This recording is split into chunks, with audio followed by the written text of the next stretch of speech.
Senhor, nesse momento, juntamente com a tua amada igreja, Pai, Deus, te apresentamos o teu filho, meu Deus, o teu ministro, meu Deus, ó Pai, o teu servo. Ó Deus, ó Pai, aqui está a tua igreja, aqui está o teu povo, com fome, com sede, Senhor, da tua palavra. Por isso, nessa noite, usa o teu filho, como o Senhor tem usado, de forma clara, precisa. Fala ao nosso coração aquilo que precisamos e não aquilo que nós queremos. É tudo que nós te pedimos, em nome de Jesus. Você diz? Amém.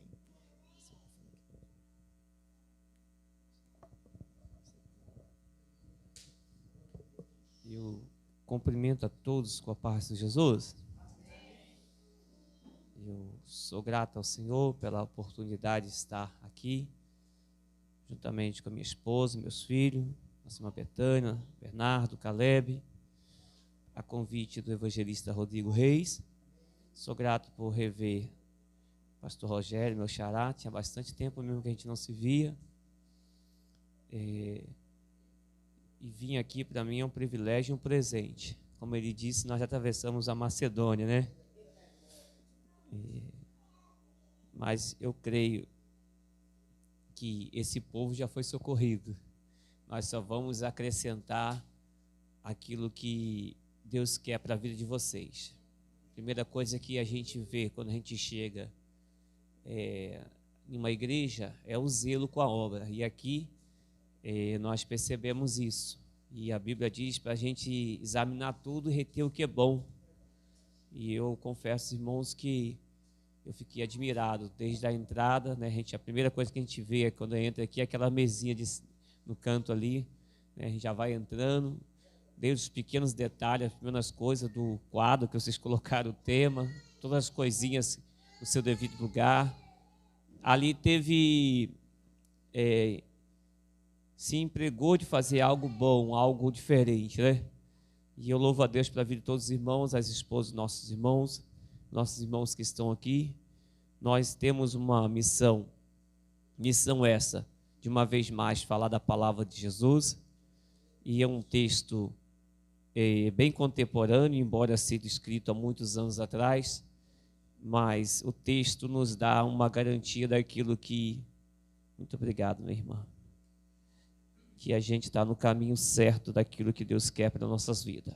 Por gentileza, abra comigo a primeira carta do apóstolo João, capítulo de número 2, versículo de número 18 e 19. Versículo 18 e versículo 19. Primeira carta do apóstolo João, capítulo 2, versículo 18 e o 19. Nós somos ali da Assembleia de Deus e de Pregai, em Carapebus. A nossa matriz está localizada na Ródia, em Conceição de Macabu, e nós somos ali em Carapebus pela misericórdia. Na realidade, estamos dirigentes daquela congregação, né? Há quanto tempo não sabemos. É o dono da obra que decide. O versículo 18 diz assim: Filhinhos, é a última hora. E como vós ouviste que o anticristo há de vir, e mesmo agora há muitos anticristo, por isso sabemos que é a última hora. Eles saíram de nós, mas não eram de nós, porque se fosse de nós, sem dúvida teria continuado conosco. Mas eles saíram para que se manifestasse que todos eles não eram de nós. Amém? Os irmãos podem tomar os seus assentos. Carta do apóstolo Paulo, endereçada às igrejas da Ásia, principalmente à igreja de Éfeso, e todas as igrejas que é citada em Apocalipse por ele mesmo, as 7 igrejas, mas primeiramente foi endereçada diretamente à igreja de Éfeso, porque a igreja de Éfeso estava passando por um momento difícil de uma doutrina anticristã, estava envolta no meio deles, e foi necessário o apóstolo João retornar a escrever essas igrejas, para que essas igrejas pudessem estar atentas àquilo que estava acontecendo no meio deles. Se nós fôssemos procurar o versículo-chave da carta, que tem aproximadamente 105 versículos e 5 capítulos, o versículo-chave seria o versículo de número 3 do capítulo 1, que diz assim: Vimos e ouvimos e vos declaramos. Primeira coisa que o apóstolo João quer que a igreja entenda: ele viu, e por ele ter visto, ele declara tudo sobre Cristo, para que possa fazer aí um anteparente, quem é o anticristo e quem é o Cristo que será apresentado. E se fôssemos dividir em partes, em subtemas, ela deveria ser dividida pelo menos em 5 partes. Primeira parte, ele quer deixar bem expresso para cada um de nós, ou para os seus leitores da época, que, versículo 4 do capítulo 1, estas coisas vos escrevo, para que a vossa alegria possa ser completa. E isso tem sido uma grande dificuldade no meio cristão. A completude, a verdadeira alegria, o verdadeiro entusiasmo de ser um cristão. E ele queria que os leitores, os ouvintes da palavra entendessem que não precisa de mais nada ser realizado para que a nossa alegria seja completa. Alguns dizem que o melhor de Deus está por vir. Nós ouvimos de uma forma diferente nessa noite, e eu volto a reafirmar: o melhor de Deus já veio. O melhor de Deus é Jesus. Ele já veio a esse mundo. A segunda parte que poderíamos dividir está no capítulo 2, no versículo 1. Meus filhinhos, estas coisas vos escrevo, para que não pequeis. Primeiro, para que a nossa alegria seja completa. Segundo, tendo essa completude, tendo esse preenchimento, nada mais falta. Se não nada nos falta mais, nada mais a buscar, a não ser a graça de Deus pelas nossas vidas. Então não vamos desobedecer, cometendo nenhum tipo de pecado. E se fôssemos mais à frente, teríamos que ir mais à frente, no capítulo 2, no versículo 26, e dizer para os irmãos: estas coisas vos escrevi a respeito daquele que vos engana. E aí está um dos versículos-chave dessa campanha. Havia uma necessidade, havia uma preocupação no coração do apóstolo João de alertar os cristãos que havia uma doutrina no meio da igreja. Se nós fôssemos estudar sobre o que Jesus falou sobre o joio e o trigo, todos os 12 estão dentro da igreja. É impossível arrancar. Só quem pode arrancar é aquele que o plantou e vai, num dia certo, trazer o teu trigo para o celeiro e o joio para o fogo. E se nós tentarmos fazer isso, nós vamos ferir quem não deve, porque ao puxar o joio, o trigo vem junto. Porque o joio tem a mania de se entranhar, se amarrar no meio do trigo, e puxando um, automaticamente vem o outro. Quem aqui não já plantou uma planta e quando tentou tirar uma erva daninha, acabou puxando a planta junto? É a maior tristeza para aqueles que plantam alguma coisa. Tentando melhorar a saúde da planta, acaba matando sem querer. Então, há em nosso meio pessoas que não é de nosso, mas há em nosso meio. Quando eu falo há em nosso meio, há no meio cristão. E no decorrer da mensagem a gente vai falar de alguns nomes bem conhecidos no Brasil, que tem, principalmente nesse ano que passou, eles se manifestaram quem realmente eles eram, para que nós soubéssemos que eles não são nossos. E vamos mais à frente, na quinta parte que nós podemos dividir na quarta parte dizendo assim, versículo 13 do capítulo 5, estas coisas eu vos escrevi, e credes que o nome do Filho de Deus, a fim de que saibais que tem a vida eterna. Primeira coisa que o cristão ele tem que ter convicção e no seu coração é que a vida eterna não é algo para conquistar, é algo que já foi conquistada por ele. Nós não podemos botar essa filosofia que se Jesus voltar amanhã, Jesus voltar amanhã ou agora, nós já temos a certeza, nós já temos a convicção da vida eterna dentro do nosso coração. E sendo assim, nós creamos no nome do Filho de Deus. Pois bem, nesses 5 capítulos, nesses 105 versículos, a maior preocupação do apóstolo João é que a igreja não caia na apostasia, não caia no discurso dos apóstolos, aqueles que se decidiram no seu coração não seguir mais a sã palavra de Deus. E nós temos visto isso preenchido no meio dos pregadores, no meio dos cantores. Cada dia aparece uma figura nova para trazer escândalo à obra de Deus. Aqueles que cantavam em nosso meio e hoje se assumiu como homossexual, aqueles que cantavam em nosso meio e hoje assumiu que usou um meio cristão para se autopromover e depois se manifestou de quem realmente eles eram. Alguns pastores que nós já ouvimos por diversas vezes, talvez até já lemos livro deles, e vendo eles pregar nos dias atuais, parece que eles não aprenderam nada com aquilo que ensinaram. E a pior parte daqueles que ensinam é não aprender nada com aquilo que eles ensinam. Eles compararam com Jesus como sepulcro caiado. Eles estão muito belos por fora, mas por dentro está estragado. E é bom que essas pessoas se manifestem, para que possamos entender quem são elas no rebanho, quem são elas no meio da igreja. Eu não vou citar nome, porque ao citar nome, nos dias atuais, nós corremos o risco, de ser processado por algo que não nos importa. Nós não viemos aqui falar mal de homens, nós viemos falar bem de Jesus Cristo, bem dizer e engrandecer o nome de Jesus. Mas havia uma preocupação com o apóstolo João, e parece que a preocupação de João é a preocupação daqueles que realmente têm compromisso com a palavra de Deus.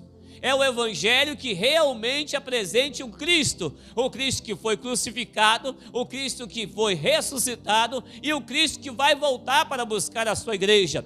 E embora muitos acreditem que Jesus está tardando ou Jesus não vai voltar, a igreja precisa manter essa convicção acesa no seu coração, que nós vamos se encontrar assim com Jesus Cristo na glória. E isso estava impregnando as igrejas da Ásia, e isso estava tirando o ânimo, tirando o desejo das pessoas até de congregar, porque eles estavam perdendo o ânimo, porque diziam que a ressurreição de Jesus não era algo verdadeiro. Ora, se Jesus morre e não ressuscita, como creremos na vida eterna se Jesus fez o primogênito da ressurreição? Todos que ressuscitaram no Antigo Testamento voltaram a morrer, inclusive os que ressuscitaram no tempo de Jesus. Mas Jesus, ele se torna o primogênito da ressurreição, porque embora morto, embora ressuscitado, jamais ele voltou a morrer. Ele foi transformado e aguardamos essa transformação para o nosso corpo também.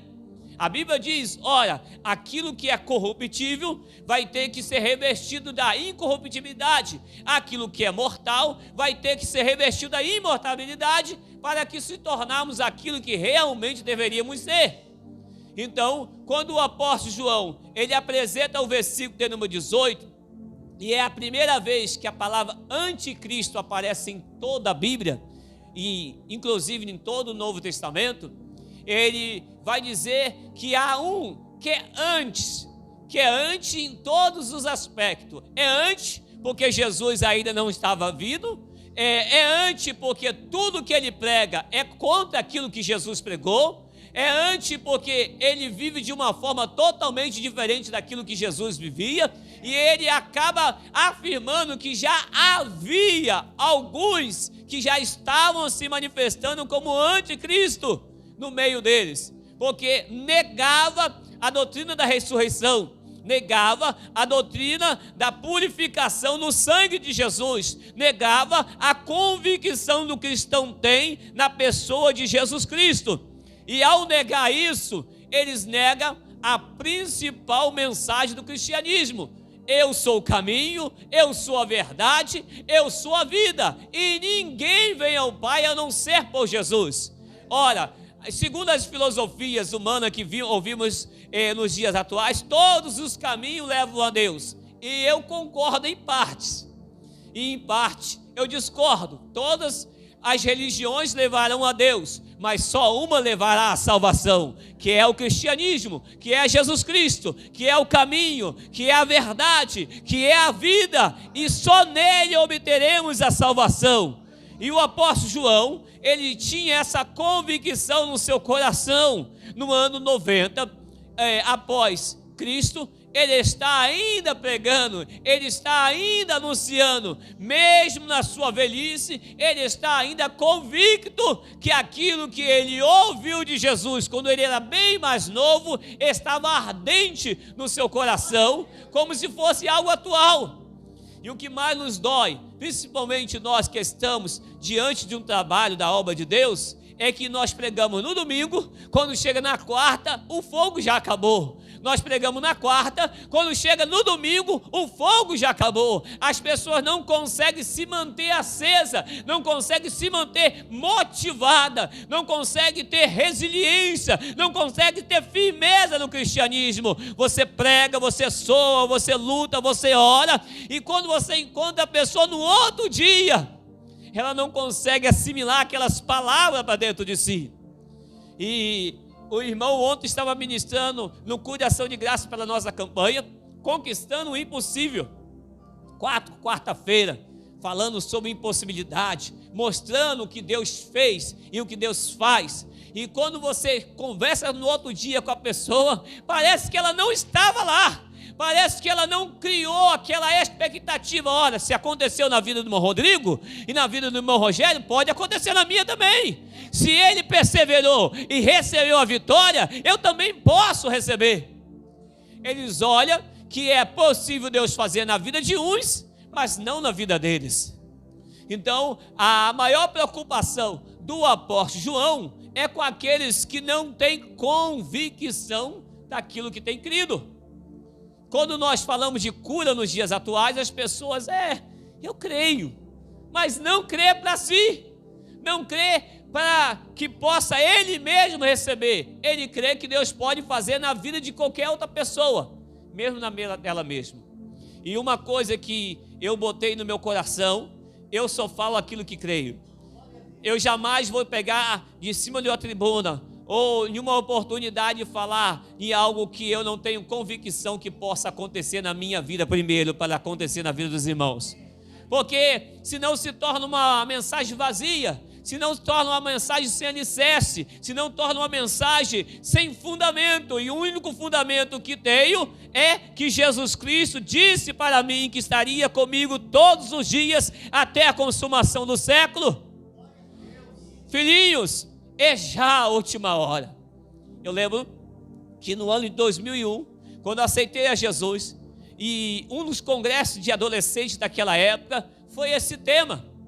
E ao lembrar daquele culto, a mesma chama, o mesmo desejo, a mesma empolgação, a mesma certeza que tínhamos desde 2001, agora ainda arde no meu coração. E principalmente agora eu tenho a convicção que estou vivendo os últimos dias da igreja na terra. Porque tudo quanto aquele pregador falou há 22 anos atrás, que para mim parecia até um pouco absurdo de ver, eu tenho visto acontecer. Primeira coisa que nós temos visto, que os templos esvaziou. Se você chegar na casa das pessoas que não estão indo mais na igreja pós-pandemia, você vai perguntar para ela: meu irmão, você perdeu alguém com a pandemia? Não. Você perdeu o seu emprego com a pandemia? Não. Você perdeu a sua saúde com a pandemia? Não. Você perdeu a sua casa com a pandemia? Não. E por que é que você não quer mais congregar? Porque experimentou o Cristo em casa. Porque acredita que pode adorar a Deus à sua maneira e não a maneira que Deus nos pede que adoramos. Quando nós estamos na igreja, eu costumo dizer muitas das vezes: você não vem para cá para agradar, eu vou lá porque senão o presbítero Rogério vai ficar sozinho com a família. Não, você vem para cá porque você veio adorar aquele que deu o seu filho na cruz do Calvário para morrer no seu lugar. Você veio aqui prestar um culto racional. Você sabe o que você veio fazer aqui. Você não escolheu estar em outro lugar. Você escolheu estar aqui porque você sabe que aqui é o único lugar que você tem para recarregar suas baterias. Irmãos, a gente pode estar em casa ouvindo hino, ouvindo mensagem, mas quando nós estamos na igreja o negócio é diferente. É diferente, você se aquece com o seu irmão. Você pode estar calado, mas de repente uma pessoa no teu lado dá um glória, outra no seu outro lado dá um aleluia. Você não quer ficar para trás, você também dá glória, você também diz aleluia. Você se liga no culto e de repente até aquilo que você entrou, que estava impossibilitando você de prestar atenção na palavra, sai. Aí nasce a convicção que a gente temos alguém que cuida de nós.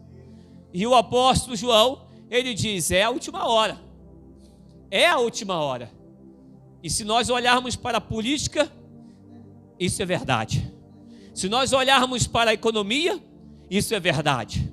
Se nós olharmos para a natureza, isso é verdade. Se nós olharmos para a criação de nossos filhos, isso é verdade. Quantas leis contrárias à igreja, quantas leis contrárias à família. O casamento está banalizado, o casamento já não tem mais valor, e quando ainda tem, as pessoas querem tirar o valor deles, tirando aquilo que nasce no casamento, que é os filhos. Quantas pessoas que eu conheço que quer casar, mas não querem ter filho? Arrumo um gato, eu arrumo um cachorro, eu sou pai de pet, eu sou mãe de pet. Deus não lhe chamou para essas coisas. Sabe o que mais nos dói? É que isso tem aumentado no meio cristão. Os cristãos até querem casar. Ou, aliás, eu vou casar porque a minha religião obriga eu a casar, mas não vou ter filho. E a gente entendemos que nós estamos chegando na última hora. Os professores têm perdido a sua autoridade dentro das salas de aula. Os jovens que entram no mercado de trabalho, eles não querem trabalhar, eles querem até receber o salário, mas não querem trabalhar. E quando vão para lá, recebem a oportunidade, mas não querem a oportunidade. Cada dia você chega em uma empresa, eu trabalhava, agora não trabalho mais. Quando vinham os jovens aprendizes, você tentava ensinar eles tinham a capacidade de demonstrar para você que eles não queriam aprender, que na realidade eles só queriam que acabasse aquele período de estar ali para ir para qualquer outro lugar e menos fixar. É mais difícil hoje para ajudar uma pessoa, é mais difícil hoje você ver as pessoas com compromisso. E eu lembro no meu tempo que quando aceitei Jesus, todo mundo queria ser obreiro. E hoje ninguém mais quer ser obreiro. Irmão, era status ser pastor. O negócio era bom, eu queria ser pastor, eu quero ser pastor. Hoje as pessoas até aceitam ser pastores, em lugares que não precisa dela como pastores. A gente tem mostrado aí diversos lugares, muitos músicos em um lugar só. E um dia eu fui numa matriz e perguntei, pastor, por que você não divide esses músicos nas congregações? Aqui tem 10 bateristas, lá na congregação não tem nenhum. Aqui tem 10 guitarristas, lá na congregação não tem nenhum. As pessoas querem estar onde elas não são úteis.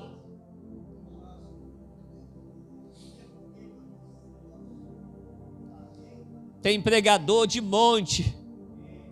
Até disputa quem prega melhor, quem canta melhor, quem toca melhor. Vai para um lugar que não tem disputa. Se você tocar melhor ou não melhor, ninguém vai perceber isso, porque só vai ter você. Porque eu sei que já é a última hora.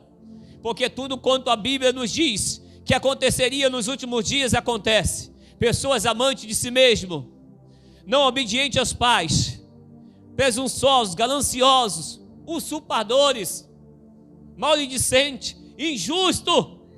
Tudo que a Bíblia diz que ia acontecer nos nossos dias já tem acontecido. Maremoto, terremoto, peste, fome, filho contra pai, pai contra filho, reino contra reino, nação contra nação. Porque é que eu sei que já é a última hora, porque as doutrinas bíblicas têm perdido os seus valores. Há homens amantes de si mesmo, amontoando doutores para si, querendo que seja pregado o evangelho que não muda, que não transforma, um evangelho que se adapta ao homem, e não o homem que se adapta ao evangelho. Porque é que eu sei que é a última hora, porque nós temos visto os sinais no céu, na terra, no mar, homens cada dia mais gananciosos, homens cada dia inventando coisas para dizer que são Deus. Segundo o Microsoft, eles estão agora produzindo um computador que terá uma mente sei quantas vezes maior do que a do homem. Nós temos visto os homens cada dia mais inventarem coisas e mais coisas, telefones e mais telefone.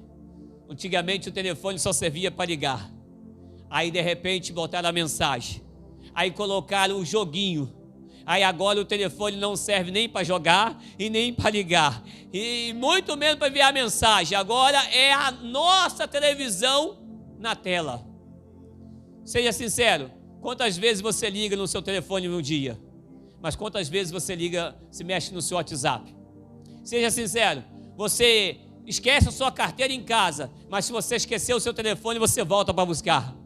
Porque no telefone você compra, você paga, porque no telefone você recebe, no telefone se faz tudo. A tecnologia tem ocupado lugares que a Bíblia diz que aconteceria nos últimos dias. Porque é que eu sei que está chegando a última hora, porque tem se manifestado em nosso meio pessoas que estavam no nosso meio, mas não eram nossas.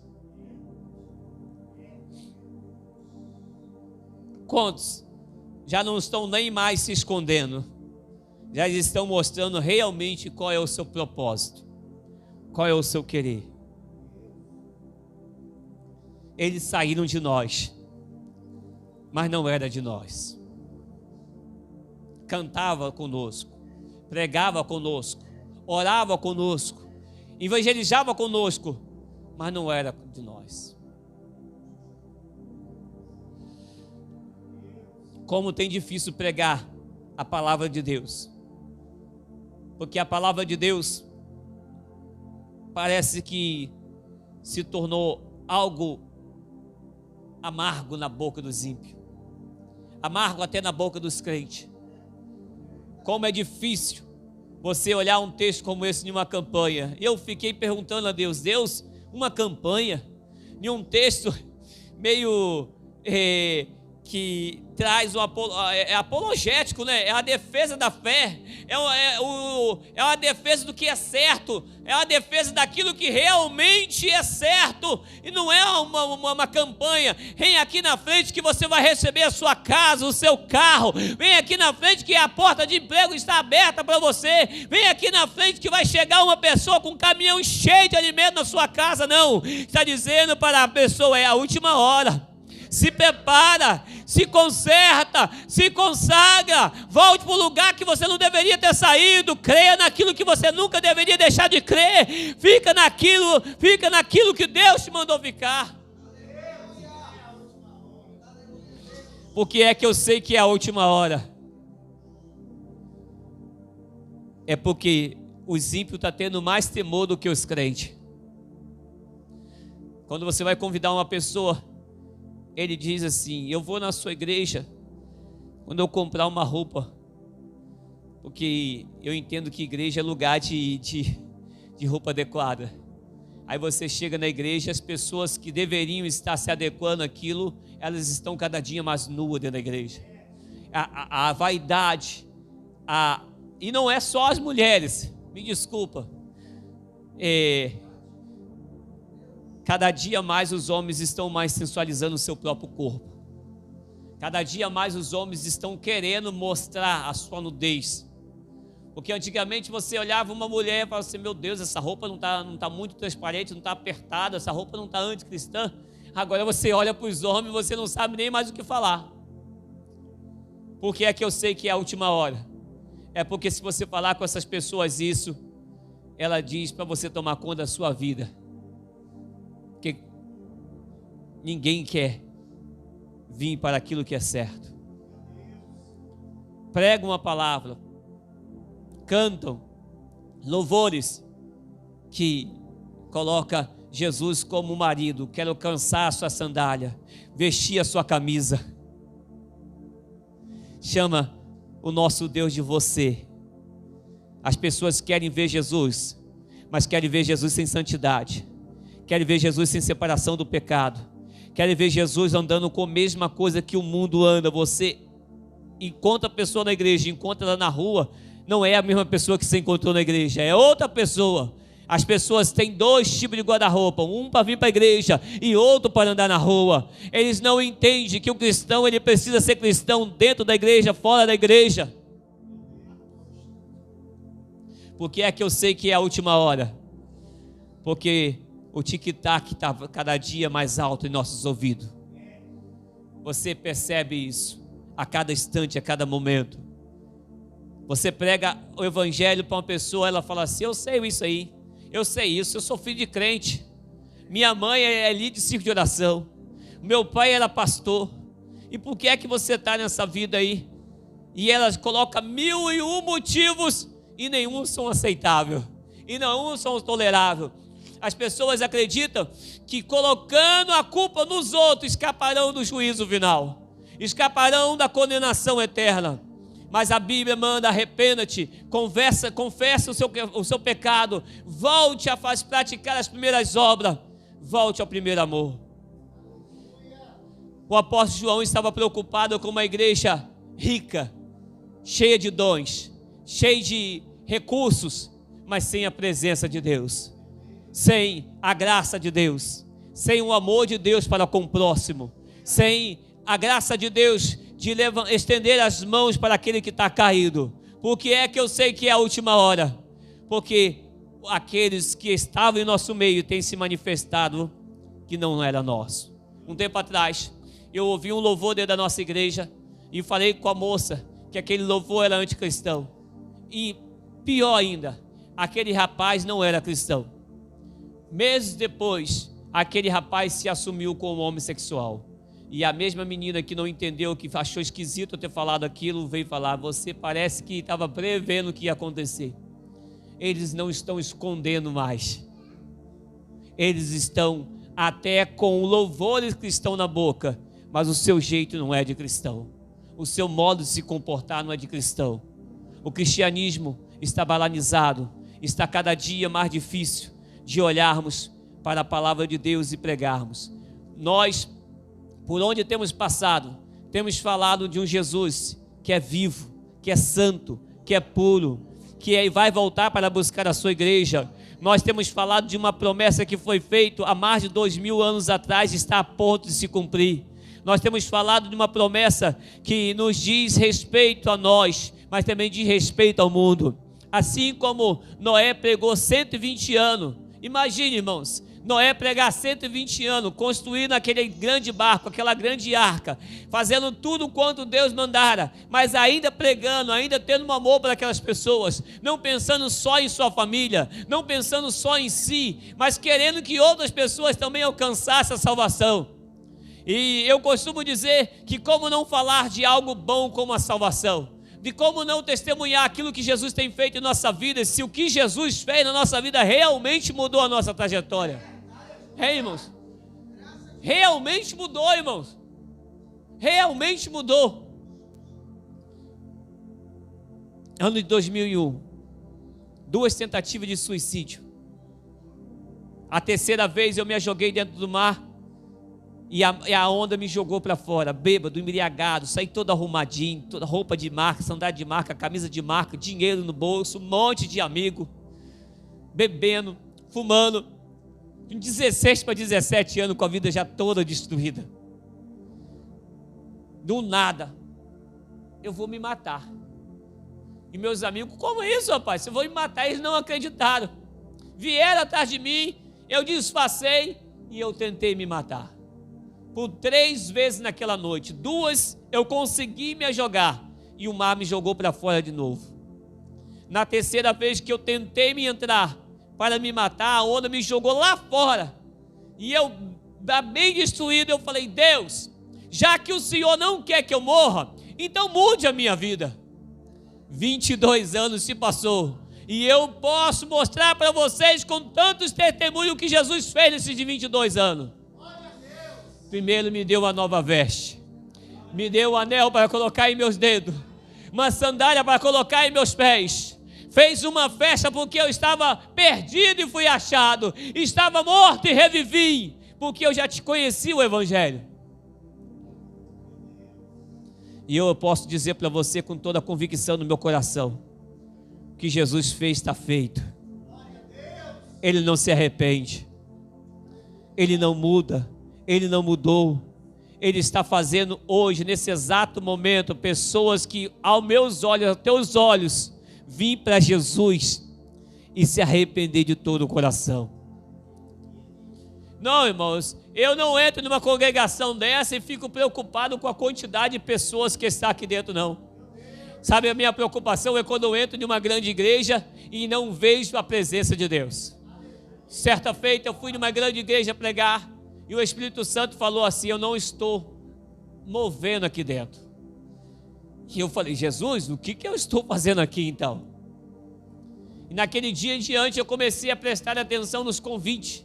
Como eu aceitava, como eu ia pregar, como eu arrastava minha família para alguns lugares. Quem é que me convidou? Por que me convidou? E foi a última vez que eu preguei naquela igreja, porque eu sabia que aquela mensagem jamais teria condição de voltar. O tema daquela mensagem dizia assim: mostra-me a tua glória. Tem muita gente querendo ver a glória de Deus, querendo tocar em Deus, querendo ver Deus face a face, mas não consegue ver o seu próximo de face a face. Não ama, não perdoa, não aceita perdão. Você chega para a pessoa: me pede perdão, meu irmão. Quem sou eu para te perdoar? Só Deus perdoa. Isso é uma doutrina do anticristo. Quem sou eu para lhe perdoar? Os apóstolos chegaram diante de Jesus, discípulo: Jesus, quantas vezes devemos perdoar? 7 vezes? Aí Jesus: 7? Não apenas 7, mas 70 vezes 7. Esteja preparado todas as vezes que puder de perdoar o seu irmão, quando ele chegar e te pedir perdão de todo o coração. Por que eu sei que nós estamos chegando nos últimos dias? Porque os sinais que Jesus falou que aconteceria está começando a acontecer em nosso meio. Está havendo um mover do Espírito Santo, manifestando quem não são nós, mas também mostrando quem a gente pode confiar para caminhar com a gente. Ei, irmão, você não precisa de muitos amigos.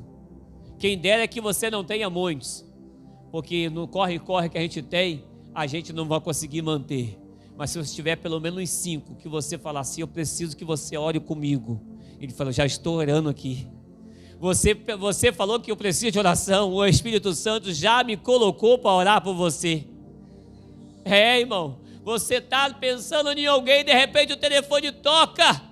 Irmãos, eu senti de Deus de orar por você, porque, rapaz, eu estava pensando em pedir oração a você para a minha vida, eu já estou orando por você aqui. Porque é que eu sei que Jesus está voltando, porque tudo o que está acontecendo aponta para a volta de Jesus. Irmãos, Deus está apertando, porque se não apertar, a gente não vai querer sair daqui. Quem é que gosta de sair do conforto? Seja sincero. Quem é que gosta de sair do conforto? Quem aqui, estando num bom emprego, um bom salário, em um bom lugar, com perspectiva de ainda crescer ainda mais, quem quer sair de lá? Podendo mudar de um bairro talvez de periferia para uma classe média, talvez de classe média para classe alta. Quem é que vai querer voltar? Quem é que vai querer largar aquilo que está experimentando. E muitas das vezes, Deus, por ter um projeto muito maior em nossa vida, Ele nos tira, nos coloca em lugares que realmente a gente tem um modo de ser usado. Eu estava em uma grande igreja, em uma tribuna muito bonita, uma igreja de galeria, em um domingo. Olhei para um lado, olhei para o outro, olhei a primeira cadeira da frente, presbíteros, pastores, evangelistas.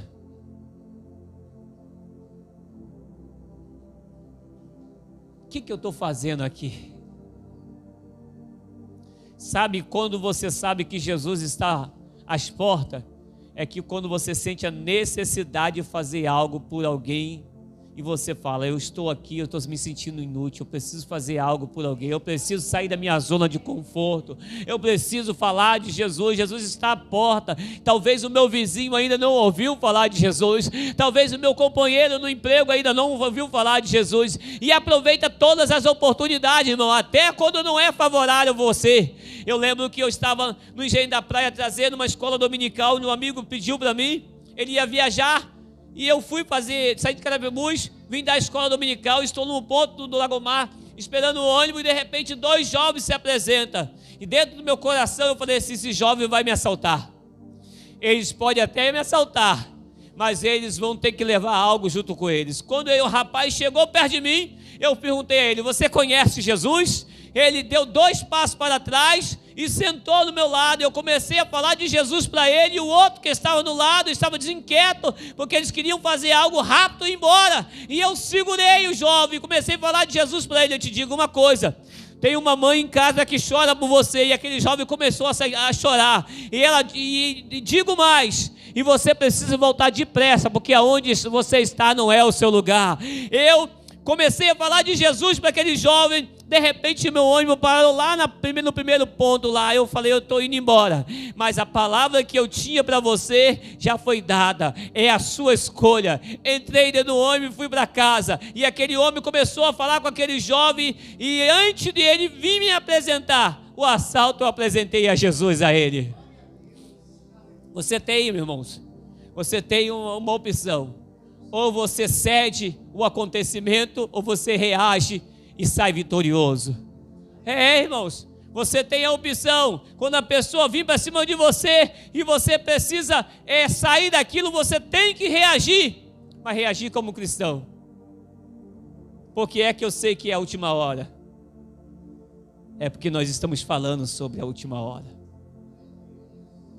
Há um desejo no coração de Deus para que preguemos para esse mundo dizendo, está acabando o tempo. É como que a areia no relógio de Deus está quase acabando. E só um povo que pode dizer isso para este mundo é a igreja. A igreja não pode casar com o Estado. A igreja não pode achar que um homem pode solucionar os problemas dessa terra. O único que pode solucionar se chama Jesus. Ele está aqui, está na pessoa da sua igreja. Nós somos embaixador dele. Nós precisamos continuar pregando e dizendo, Jesus está voltando, já é chegada a última hora. Você não tem mais tempo de ficar nesse mundo. Você não tem mais tempo de ficar enganado, embaralhado com os negócios dessa vida. Você precisa voltar para Jesus. Esses últimos dias nós temos experimentado algo interessante em nossa congregação. Uma pessoa que as pessoas acreditavam que não tinha jeito. E cada dia ele demonstrava que estava mais estreito o negócio para o lado dele. Estava lá no meu comércio no domingo. De repente chega aquele moço chorando. Eu voltei para Jesus sozinho em casa. Como é que foi isso? Jesus apareceu para mim e falou, acabou o seu tempo. É hora de voltar. Deus vai começar a fazer isso com muitas pessoas que você conhece, que você pregou o evangelho. O que você precisa fazer? Continuar ou plantando ou regando, e deixa que o Espírito Santo dê o crescimento. Não confunda a igreja de Jesus com poucas pessoas. Quantas pessoas irmão Rogério não ganhou para Jesus? Quantas pessoas irmão Rodrigo não já ganhou para Jesus? Quantas pessoas, o Rogério aqui, Silvio, não ganhou para Jesus, estão pregando o evangelho em outros lugares? Veio da gente, irmão. Hein? Você planta um pé de abacate, apenas um caroço. No final daquele tempo que ele começa a dar seus frutos, se você chegar debaixo daquele pé de abacate, quantas mudas não saiu de baixo? Quantas outras árvores de pé de abacate não pode sair? Assim é a palavra que você prega para alguém que aceita Jesus. Não, irmãos, eu não estou preocupado em ganhar 100 almas para Jesus nesse ano, não. Se eu conseguir ganhar uma por mês, no final do ano eu já tenho 12. E se essas 12 que eu ganhar, ela tem a convicção do cristianismo, daquilo que ele foi apresentado, ela também pode ganhar mais 12. E se essas 12 que ela ganhar, imagine quantas almas no final da nossa caminhada não vamos ter para apresentar a Jesus. Hein? Nós estamos aqui com duas propostas: apresentando a salvação ou apresentando a condenação. Aquele que nos ouve e aceita, alcança a vida eterna. Aqueles que nos ouvem e rejeita, a Bíblia diz que já está condenado. Então a convicção da igreja é essa: Jesus está voltando. E a convicção que o apóstolo João tinha e passava para a igreja é a mesma convicção que nós temos que ter a falar de Jesus. Ele está às portas. Na realidade, eu já até estou ouvindo o barulho das suas sandálias. Tem uma irmã na nossa igreja que ela está vindo, eu falo: a paz do Senhor, minha irmã. Ela: é que você sabe que é você? O pastor conhece o pasto das suas ovelhas. E as ovelhas precisam conhecer o pasto do seu pastor. E Jesus está voltando para buscar a sua igreja. Amém, meus irmãos? Que Deus em Cristo possa continuar abençoando a vida de vocês. Continue orando por nós lá em Carapebus, que com certeza nós vamos estar orando por essa obra aqui. E num grande e breve dia, nós vamos se juntar todo mundo. Eu acredito que eu vou olhar meu xará lá: aí meu xará, como valeu a pena. Quantas vezes nós chegamos do serviço direto e fomos para a igreja, cansado, fadigado, mas vimos para a igreja e voltamos para casa com a convicção que nós estávamos fazendo o que era certo. Hein? Quantas vezes você está sozinho, pensando: meu Deus, o que eu vou fazer? Meu Deus, eu preciso tanto que o Senhor me ajude, preciso tanto que você envie uma pessoa para me ajudar, e Deus envia uma pessoa para você ajudar. Mas, ó Deus, o Senhor confundiu o negócio. Era para me ajudar, não era para eu ajudar. Só que eu botei uma coisa no meu coração: quando você ajuda alguém, você é ajudado primeiro. Se eu pegar agora aqui, tivesse aqui um balde cheio de barro e jogasse nos irmãos, quem é que sujaria primeiro? Hein? Quem é que suja primeiro? Quem pegou e jogou. E quando você abençoa alguém, quem é abençoado primeiro? Bota isso no seu coração. Nada que você fizer será em vão. Deus não deve nada a ninguém. Se a igreja tiver a convicção, a igreja nunca será enganada. Jesus, quando olhou para o seu discípulo, falou assim: conhecereis a verdade, e a verdade vos libertará. Quem aqui é mecânico de carro? Mecânico de carro profissional? Ninguém. Quem aqui é açougueiro profissional? Quando você chega num açougue e pede uma carne, se você não conhecer aquela carne, o que ele te der, você leva como aquilo que você pediu. Se você chegar em uma oficina de carro com seu carro e ele falar que é peça X, se você não souber, você vai pagar aquilo que ele está falando. Assim é o cristianismo. Se a pessoa vir para falar uma coisa para você que não é a verdade, se você não souber, você é enganado. Mas se você souber, ninguém te engana. É isso que Jesus estava dizendo para o seu discípulo: conhecereis a verdade, e a verdade vos libertará. A verdade nos faz entender aquilo que realmente é nosso, como aquilo que não é nosso. Quantos querendo coisas que não é para si, e rejeitando coisas que deveriam tomar para si. Deus quer que a gente tenha convicção no nosso coração. E quando vir qualquer pessoa pregar qualquer tipo de evangelho, ainda que seja aos nossos ouvidos muito gostoso de ouvir, aqueles hinos que tem aquelas melodias bonitas, que você sabe que é até errado, mas de repente você está ouvindo, rapaz, o ser vergonha do hino é tão descarado que fica na nossa mente, né? Aquele negócio toda hora, você, né? Tem um ensino vingativo aí, quando quem te viu passar na prova não te ajudou, quando vê na bênção vai se arrepender, vai estar na plateia e você no palco. Tem pessoas que desejam vingança. Não, irmão, quando você estiver no palco, convide aqueles que não acreditaram em você para subir junto. Quando você estiver na vitória, aí dá banquete de trás. Não é para demonstrar nada não, é para mostrar para eles que você é diferente. Passou por perto de mim de carro, não deu uma carona. O dia que tiver um carro, vou fazer a mesma coisa. Desejo no fundo do meu coração que Deus não te dê o carro, porque isso pode te levar você para o inferno. Isso é vingança. Eu quero carro para dar carona para todo mundo que estiver na rua. Da onde que eu vou passar e ver meu irmão na chuva e não vou dar uma carona para ir para a igreja? Da onde, irmão, que eu vou ter a minha despensa cheia e vou ver meu irmão passando necessidade e não vou dar a ele? Isso é uma filosofia anticristã, irmão.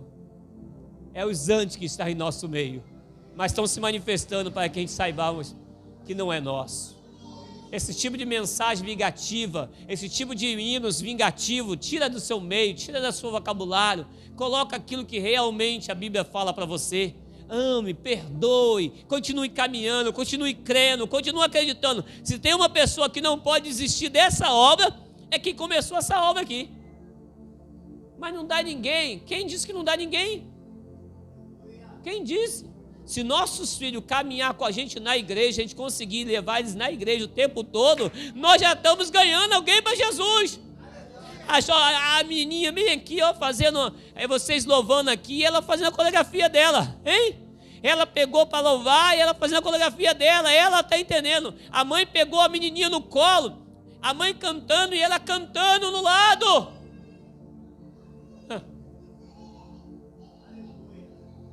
Meu filho sentou no meu lado assim, eu falei, meu filho, o desejo do meu pai é que você realmente sente aqui um dia.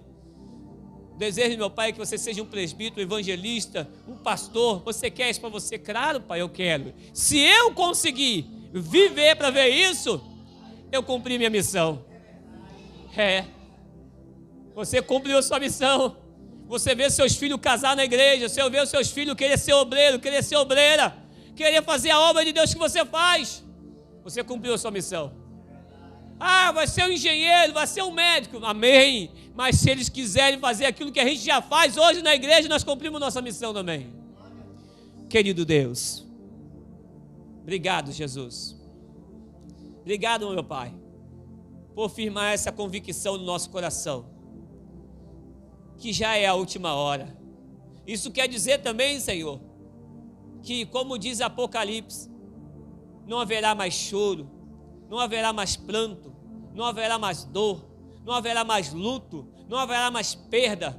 Eis que tudo se faz novo, as velhas coisas se passaram, Pai. Isso quer dizer, meu Pai, que o refrigério já está chegando. Isso quer dizer, meu Pai, que nós vamos a qualquer momento estar sentados nas bodas do Cordeiro, se alimentando, festejando com o nosso Cristo amado. Isso quer dizer, meu Pai, que a noite já está passando e a manhã está chegando para cada um de nós. Muito obrigado, meu Pai, por colocar aí essa convicção no nosso coração, que o nosso labor, que a nossa luta, meu Pai, está terminando. Mas antes que ela termine, meu Pai, nos dá a condição de continuar pregando o Teu Evangelho, falando do amor do Teu Filho para esse mundo, falando que Ele ainda cura, falando que Ele ainda liberta, falando que Ele ainda restaura, falando que Ele ainda faz milagre na Sua igreja, meu Pai. Mais do que falar, queremos ver esses milagres acontecer, meu Pai.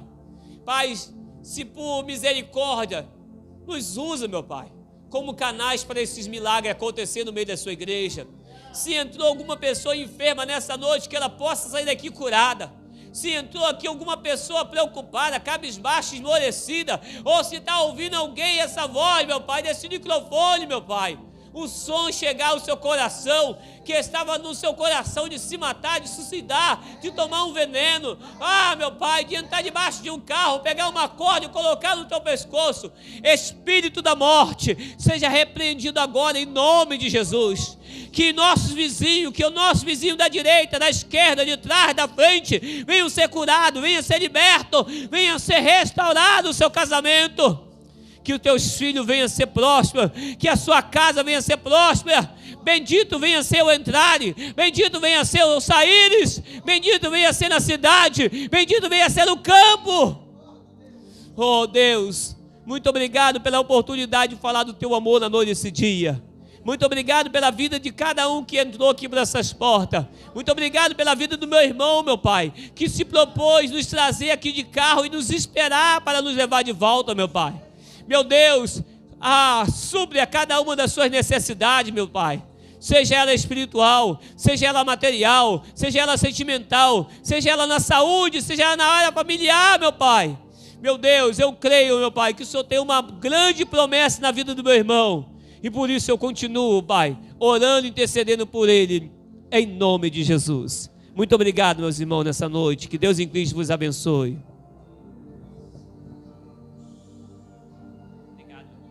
Glória a Deus, glória a Deus. Boa é esta palavra ao nosso coração. Porque sabemos que é a última hora. Porque sabemos. Nós entendemos perfeitamente que Deus está nos mostrando, né? E Ele quer de nós a convicção que João tinha. Os falsos profetas não enganaram João, porque ele teve um encontro com Jesus. Nós tivemos um encontro com Jesus. Os falsos profetas, a pregação prazerosa ao nosso paladar, mas que não transforma, não vai nos convencer, porque nós sabemos aquilo que João falou há 2000 anos atrás continua a ser profético em nossa vida. Vocês já têm a unção que procede do Santo. Aqueles que aceitaram o Senhor Jesus Cristo, tenho a certeza que está aqui neste ambiente é porque conhece. Ele fala isso, vocês conhecem. Nós conhecemos Deus e conhecemos a nossa natureza. É por isso que nós viemos aqui para todos os dias buscar mais e mais a santificação que agrada a Ele. É porque nós entendemos, sem santificação ninguém verá Deus. É a última hora. E aquele que é santo, se santifique mais.